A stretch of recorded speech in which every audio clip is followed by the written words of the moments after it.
So I just want to go back to the carbon tax briefly here. Now, 8 in 10 Canadians would get the carbon tax, get a rebate back. They'd get more than they paid on $170 when we get to the kind of the end, if you want to call it.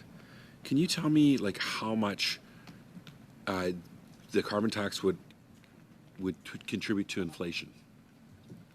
So, based on a study by the Bank of Canada that one of your colleagues quoted, the bank has estimated that the carbon tax itself contributes about 0.5% to inflation. Okay. Now, we say we get rid of the carbon tax and we go towards subsidies and regulations, or try to do nothing. And the U.S. has really made it clear that there would be a border carbon adjustment.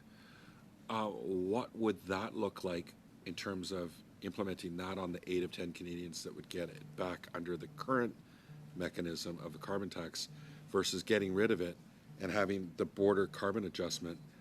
How would that play in terms of costs on the 8 in 10 that currently get a rebate? And secondly, I imagine that inflation would actually go up significantly more. Well, it depends exactly what would be done in place of a carbon tax.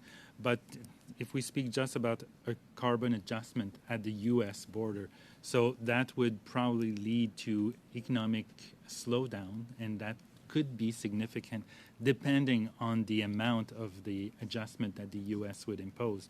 And it's not unthinkable that if this was to be a significant adjustment, it could lead to significant negative impacts on sectors that are more energy intensive. And we've seen what happens when the U.S.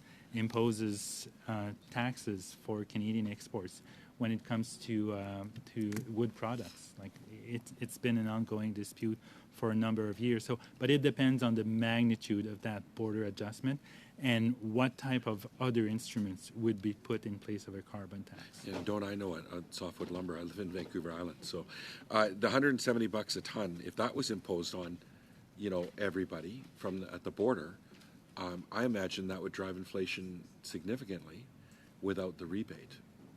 Well, it would drive inflation in the U.S. up, but in Canada it would probably have the opposite impact. Okay. It would act as a depressor on economic activity and on prices. So right. It would be the opposite impact right. or effect, which is not much better. In fact, it can be, you can say it's worse because it would depress economic activity. Yeah, gotcha.